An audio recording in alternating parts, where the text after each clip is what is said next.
Asia में प्यारे विद्यार्थियों नमस्कार। आज हम एशिया में साम्राज्यवाद का विस्तार कैसे हुआ इसको पढ़ेंगे। यूरोपीय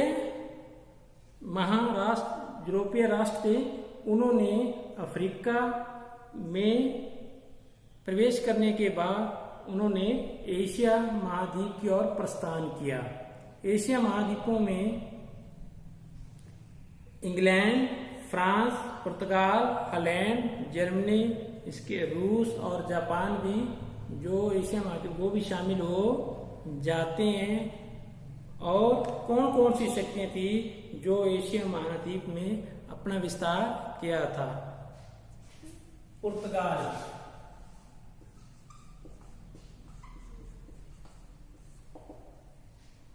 ये यूरोप में पुर्तगाल सबसे पहले, जैसे भारत में भी सबसे पुर्तगाली नाविक जो वास्को डी गामा भारत में आए थे, और इन्होंने एशिया में सबसे पहले पुर्तगाल ने एक कंपनी स्थापित की दूसरे देशों से व्यापार करने के लिए। भारत में भी पुर्तगालियों का कहाँ था, सबसे पहले ये भारत में कहाँ थे, कालीकट में, वास्को डी गामा 1492 में गोवा, कालीकट नामक स्थान पर जामुनगर के सम्राट से मिलते हैं और उनसे अपनी व्यापारिक संबंध स्थापित करते हैं। और इनके जो अल्फ्रांसो अल्बुकर्क था, उसने 1510 में इन्होंने गोवा को अपने अधिकार क्षेत्र में ले लिया था। इसके बाद दमन द्वीप, दादर नगर हवेली पर भी दादर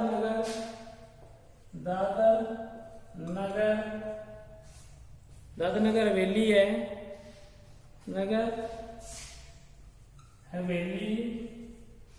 इन पर भी ये अधिकार कर लेते हैं। और इसके बाद चीन के निकट तिम्मर चीन में तिम्मर और मुकांगो को भी अपने अधिकार में ले लेते हैं। मकाओ,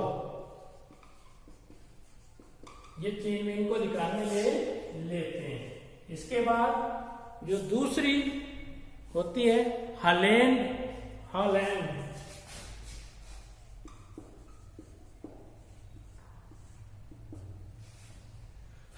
ने भी पूर्वी देशों के साथ, एशिया के साथ व्यापार करने के लिए ये 1602 में डच ईस्ट इंडिया कंपनी बनाते हैं।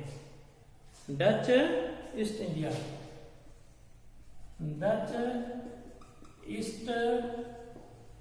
इंडिया कंपनी, इनका उद्देश्य होता है पूर्व देशों के साथ व्यापार करना। पूंजीपति लोग इकट्ठे होते हैं, अपनी पूंजी इकट्ठे करते हैं और उससे दूसरे देशों में, पूर्वी देशों में व्यापार करने के लिए चले आते हैं। और सबसे पहले, और इन्होंने 1605 में पुर्तगालियों के एम्बोयना को पर अधिकार कर लेते हैं। 1619 में जकार्ता में, और उनकी जो राजधानी थी बाटेविया पर अधिकार कर लेते हैं। इस प्रकार डच जावा, मलाया, जकार्ता, इंडोनेशिया, सुमात्रा, यहां पर डच्चों का अधिकार हो जाता है। और इसके बाद 1658 में श्रीलंका में पहले पुर्तगाली का अधिकार था, यहाँ ये अधिकार कर लेते हैं। फ्रांस के उपनिवेश, अगर एशिया में फ्रांस की उपनिवेश की अगर बात करते हैं तो फ्रांस ने व्यापार करने के लिए 1664 में फ्रेंच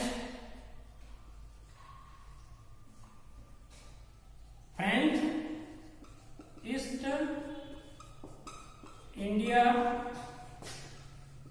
कंपनी की स्थापना की थी। ये यूरोप जो पूर्वी देशों में व्यापार करने के लिए इसीलिए ईस्ट इंडिया कंपनी की स्थापना की थी। और सबसे पहले ये भारत में आते हैं पांडिचेरी, चंदननगर। भारत में पांडिचेरी, चंदननगर वहां पर ये अधिकार कर लेते हैं, अपनी व्यापारिक बंदरगाह स्थापित करते हैं। और इनके कारण की फ्रांसों की डच पुर्तगालियों से झगड़ा हो जाता है। इसके बाद ये चीन में, कोचिन में, कंबोडिया,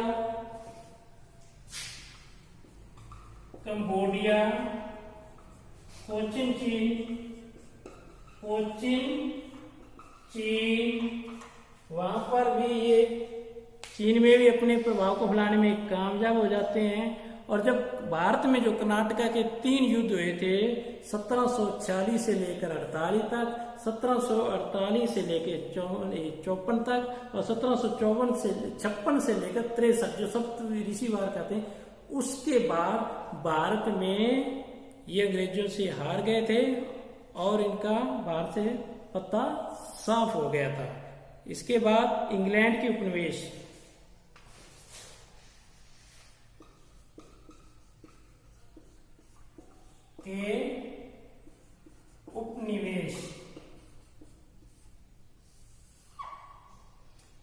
इंग्लैंड ने भी ईस्ट इंडिया कंपनी स्थापित की थी, British east India company, British east India company. British east India company की जो स्थापना है 1500 दिसंबर 1599 में विक्टोरिया से आज्ञा पत्र लेकर ये व्यापार करने के लिए कंपनी बनाई जाती है। इसमें भी उद्योगपति, पूंजीपति लोग मिलते हैं, 24 पूंजीपति लोग मिलते हैं और ईस्ट इंडिया में व्यापार करने के लिए अपना एक संघ तैयार करते हैं। और भारत में ये जो 1508 में कैप्टन हॉकिंस था वो आता है। कैप्टन हॉकिंग, आप पूछ लिया जाता है कि भारत में सबसे पहले कौन है, तो कैप्टन हॉकिंग व्यापारी सुविधा प्राप्त करने के लिए 1608 में कैप्टन हॉकिंग वो भारत में आता है। उस समय जहांगीर का शासनकाल था, परंतु उनको कोई व्यापारिक सुविधा नहीं मिलती है, परंतु वो एक चिकित्सक था, उसने जहांगीर के इलाज किया था और जिससे जहांगीर उसकी चिकित्सा से प्रभावित होकर उसको 400 का मनसब प्रदान कर देता है। उसके बाद 1615 में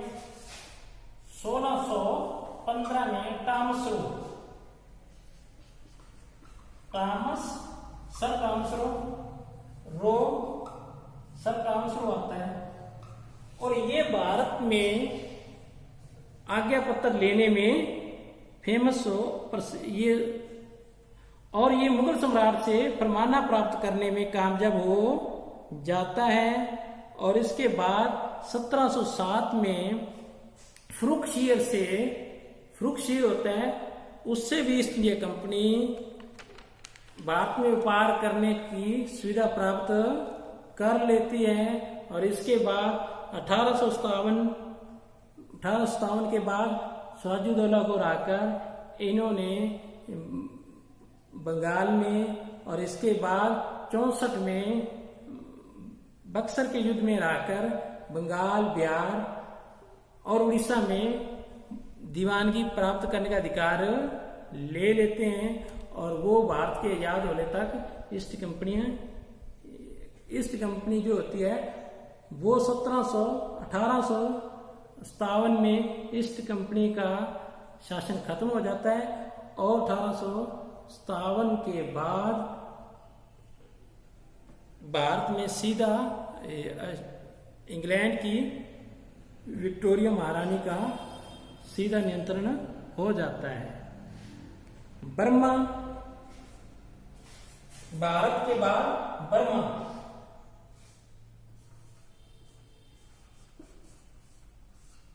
बर्मा में इंग्लैंड 3 युद्ध करते हैं। 1824 से लेकर 1824-26 में करते हैं। उसमें ये बर्मा में व्यापारिक सुविधा प्राप्त करने में सफल हो जाते हैं। उसके बाद 1851-52 में करते हैं। उसमें ये बर्मा के कुछ क्षेत्र में जीतने में कामयाब हो जाते हैं और अपने अधीन कर लेते हैं। उसके बाद 1885 में, उस समय डफरिन था, भारत का जो वायसराय था वो डफरिन था, उसकी संधि द्वारा ये बर्मा पर अधिकार कर लेते हैं। वो अपना ब्रिटिश साम्राज्य का अधिकार कर लेते हैं और ये बर्मा है ये 1935 तक बर्मा भारत का ही अंग बना रहा है, ब्रिटिश अंग बना रहा है, परंतु 1935 के बाद बर्मा को भारत से अलग कर दिया और द्वितीय विश्व युद्ध ये अंग्रेजों के ही अधीन रहा था। श्रीलंका,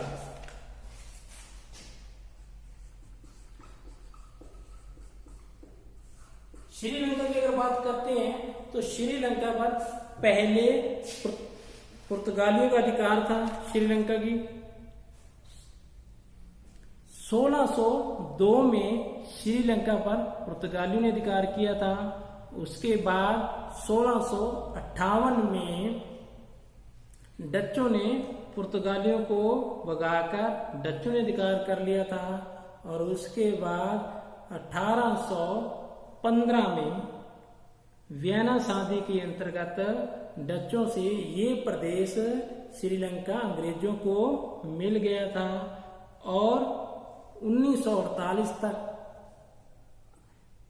इसको जो श्रीलंका है ये आजाद होने तक अंग्रेजों के ही अधीन रहा है। अफगानिस्तान,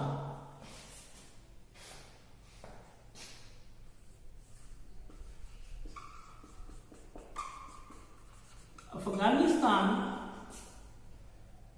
ये भारत के उत्तर पश्चिम स्थित होने के कारण इंग्लैंड को हमेशा ही ये खतरा रहता था कि कहीं पर रूस अफगानिस्तान से होते हुए भारत पर उसके अधीन उपनिवेशों को हानि न पहुंचा दे, कब्जा न कर दे।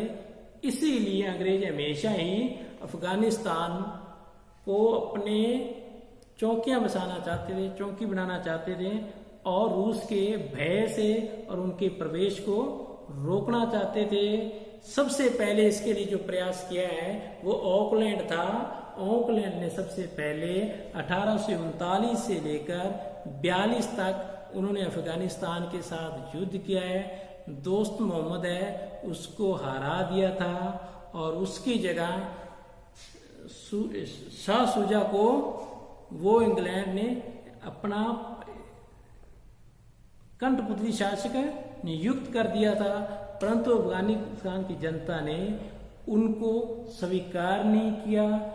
इसलिए 1855 में एक संधि के कारण दोस्त मोहम्मद से संधि कर ली गई और उसने कहा कि हम एक दूसरे के राज्य में कोई इंटरफेयर नहीं करेंगे। और इसके बाद 1878 में जब जो भारत के लीडर थे वो आक्रामक नीति अपनाए हुए थे अफगानों के साथ और उससे युद्ध करते हैं और उसको अपने संरक्षण में ले लेते हैं। इसके बाद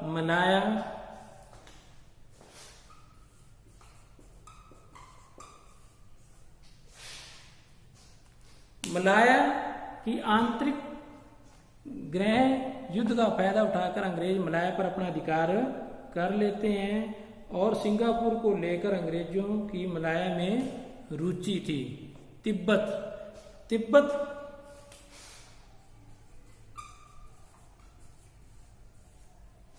एक पहाड़ी इलाका है और ये चीन के नियंत्रण में था।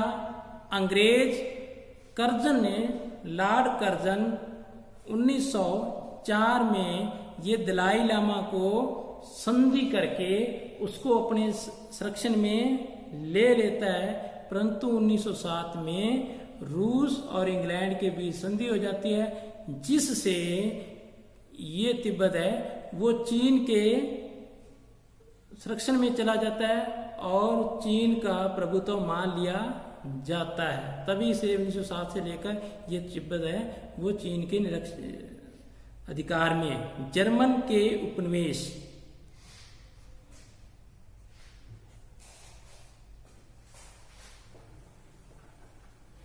जर्मन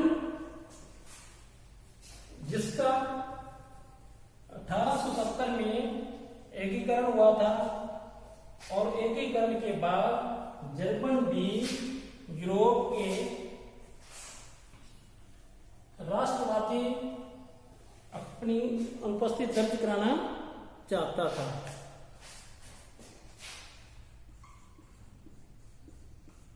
जर्मनी के बिस्मार्क हैं, केसर राजा हैं, ये बहुत तरीके हैं। जर्मन एशिया में अपनी साम्राज्यवादी का प्रसार करना चाहता था और इसके लिए जर्मन ने बगदाद से ईरान के बीच में एक रेलवे लाइन बिछाना चाहता है और इसीलिए इसके इंग्लैंड के साथ इनके संबंध खराब हो गए थे। न्यू गिनी बगदाद से ईरान तक रेलवे लाइन बिछाना चाहता है। न्यू गिनी है, इसलिए न्यू गिनी ये क्षेत्र न्यू गिनी पर इसका अधिकार कर लिया गया था और कुमायूं चीन में जर्मनी के पादरी की हत्या हो जाती है और इसका लाभ उठाकर चीन से कुमायूं चाउ का प्रदेश 99 वर्ष के लिए पट्टे पर ले लेता है और प्रशांत के कैरोलिन तथा मार्शल द्वीपों पर भी जर्मनी का अधिकार हो जाता है। रूस के उपनिवेश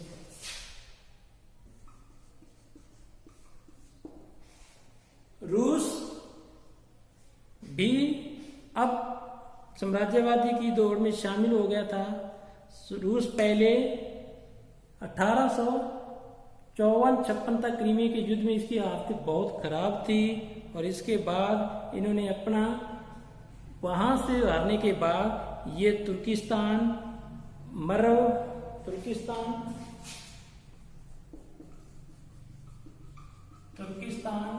अधिकार कर लेता है। बुखारा है, ताशकंद है,